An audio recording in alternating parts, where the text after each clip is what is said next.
ఇంట్లో జీతం తీసుకోకుండా అమ్మ, తన జీతం అంతా ఇంటికే ఖర్చు పెడుతూ నాన్న, ఇద్దరి శ్రమ సమానమే అయినా అమ్మ కంటే నాన్న ఎందుకో వెనకబడ్డాడు. ఏది కావాలి అంటే అది వడ్డీ పెడుతూ అమ్మ, ఏది కావాలంటే అది కొని పెడుతూ నాన్న, ఇద్దరి ప్రేమ సమానమే అయినా అమ్మకొచ్చిన పేరు ముందు నాన్నెందుకు బాగా వెనకబడ్డాడు.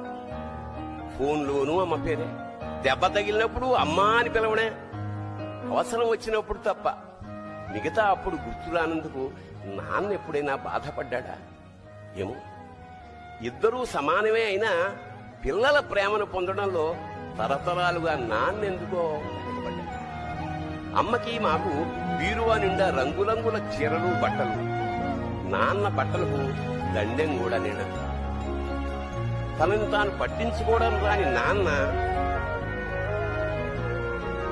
ఎందుకో మాకు కూడా పట్టదంత వెనకబడ్డాడు.